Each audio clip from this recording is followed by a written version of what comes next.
요한일서 4장. 사랑하는 친구 여러분, 들려오는 말을 다 믿지 마십시오. 사람들이 여러분에게 하는 말을 신중히 생각하고 따져보십시오. 하나님에 대해 이야기한다고 해서 모두가 하나님에게서 난 사람은 아닙니다. 수많은 거짓 설교자들이 이 세상을 활보하고 있습니다.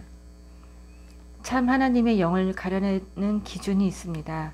예수 그리스도, 곧 하나님의 아들이 살과 피를 지닌 진짜 사람으로 오신다는 것을 믿는다고 공개적으로 시인하는 사람은 누구나 하나님에게서 나서 하나님께 속한 사람입니다. 그러나 예수를 믿는다고 시인하지 않는 사람은 누구든지 하나님과 아무런 관계가 없습니다. 이것이 바로 적그리스도의 영입니다. 여러분은 적그리스도가 오리라는 말을 들었습니다. 그런데 그 영이 우리가 생각한 것보다 빨리 왔습니다. 사랑하는 자녀 여러분, 여러분은 하나님에게서 나서 하나님께 속해 있습니다. 여러분은 이미 저 거짓 교사들과 싸워 큰 승리를 거두었습니다. 여러분 안에 계신 성령께서 이 세상 그 어떤 것보다 더 강하시기 때문입니다. 저 거짓 교사들은 그리스도를 부인하는 세상에 속해 있습니다.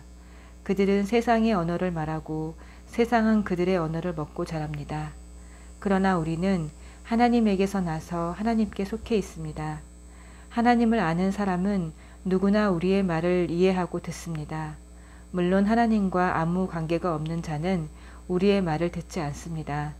이것이 진리의 영과 속이는 영을 구별하는 또 하나의 기준입니다.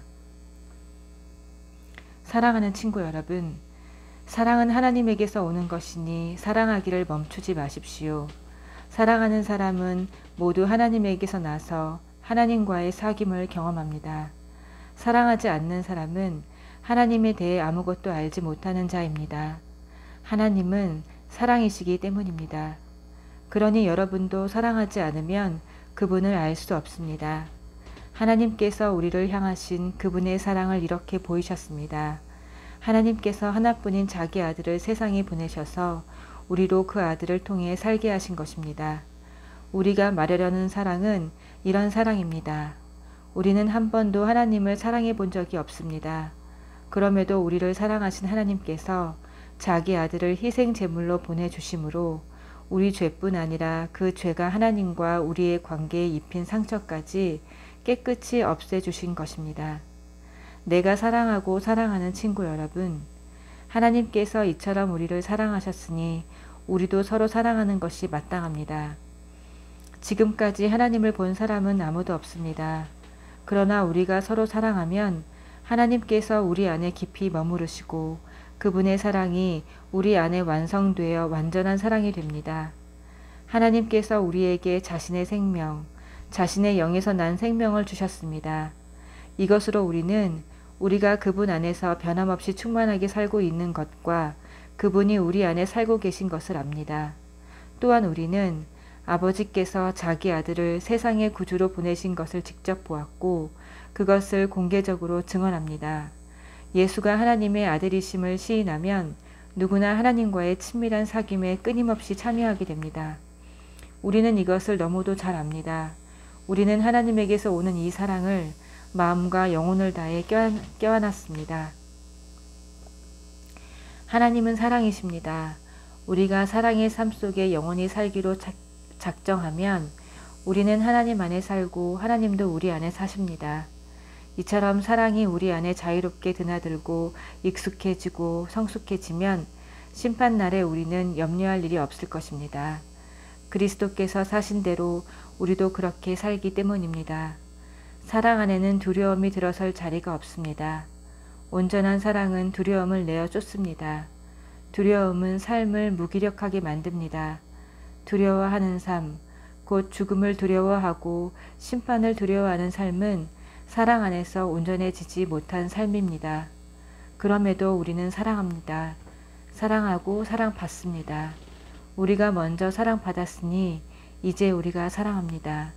하나님께서 먼저 우리를 사랑해 주셨습니다. 나는 하나님을 사랑한다 고 떠벌리고는 곧바로 형제나 자매를 미워하고 아무렇지도 않게 생각하는 사람이 있다면 그는 거짓말쟁이입니다.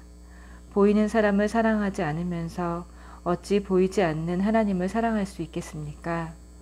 우리가 그리스도에게서 받은 계명은 단순 명료합니다. 하나님에 대한 사랑은 사람에 대한 사랑을 포함한다는 것입니다. 여러분은 하나님과 사람 모두를 사랑해야 합니다. 5장 예수께서 메시아임을 믿는 사람은 누구나 하나님에게서 난 사람입니다. 낳으신 분을 사랑한다면 우리는 분명 그분에게서 난 자녀까지도 사랑할 것입니다. 하나님을 사랑합니까? 그분의 계명을 지킵니까? 이것이 우리가 하나님의 자녀를 사랑하는지 사랑하지 않는지를 구별해주는 참된 기준입니다. 우리가 하나님을 사랑하는 증거는 우리가 그분의 계명을 지킬 때 나타납니다. 그분의 계명은 결코 힘든 것이 아닙니다. 하나님에게서 난 사람은 누구나 세상의 방식을 이깁니다. 세상을 무릎 꿇게 하는 승리의 힘은 다름 아닌 우리의 믿음입니다. 예수께서 하나님의 아들이심을 믿는 사람, 그가 곧 세상의 방식을 이기는 사람입니다. 예수, 하나님의 그리스도, 그분께서는 생명을 주는 탄생을 경험하시고 죽음을 이기는 죽음도 경험하셨습니다.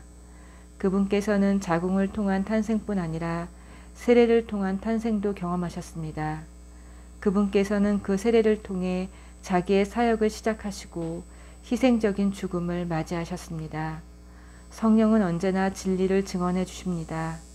예수께서 세례 받으시고 십자가에 달리실 때 하나님이 함께 계셨음을 증언하시는 성령께서 그 모든 사건을 우리 눈앞에 생생하게 제시해 주십니다. 증언은 3중으로 이루어집니다.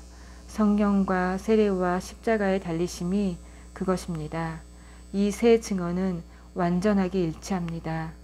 우리가 사람의 증언도 그대로 받아들이는데 하물며 하나님께서 마치 이 자리에 계신 것처럼 자기 아들에 관해 증언하실 때에는 더욱 확실하지 않겠습니까? 하나님의 아들을 믿는 사람은 누구나 하나님의 증언을 자기 속에 확인한 사람입니다. 믿지 않는 사람은 하나님을 거짓말쟁이로 만드는 자입니다. 하나님께서 자기 아들을 두고 친히 하신 증언을 믿지 않기 때문입니다. 증언의 핵심은 하나님께서 우리에게 영원한 생명을 주셨고 그 생명이 아들 안에 있다는 것입니다. 그러므로 그 아들을 모신 사람은 생명을 가졌고 그 아들을 부인하는 사람은 생명을 부인하는 자입니다. 내가 이 편지를 쓰는 목적은 이것입니다. 하나님의 아들을 믿는 여러분이 의심의 그림자를 헤치고 나와 영원한 생명, 허상이 아닌 실체를 소유하고 있음을 알게 하려는 것입니다. 우리는 하나님 앞에서 담대하고 자유롭게 되었습니다. 그분의 뜻에 따라 마음껏 구하고 또 그분께서 들어주심을 확신하게 되었습니다. 하나님께서 들어주신다고 확신하고 구하면 우리가 구한 것은 우리 것이나 다름없음을 우리는 압니다. 예컨대 어떤 그리스도인이 죄 짓는 것을 보거든 하나님께 도움을 구하십시오.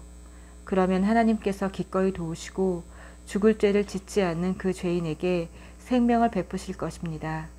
죽을 죄라고 할 수 있는 죄가 있는데 나는 그것을 두고 강구하라는 말이 아닙니다. 우리가 잘못 행하는 것은 다 죄입니다. 그러나 죄라고 해서 다 죽을 죄는 아닙니다. 우리가 알기로 하나님에게서 난 사람은 아무도 죄, 곧 죽을 죄를 짓지 않습니다. 하나님에게서 난 사람은 하나님의 보호를 받습니다. 마귀도 그를 건드리지 못합니다. 우리는 하나님께서 우리를 굳게 붙잡아 주신다는 것을 압니다.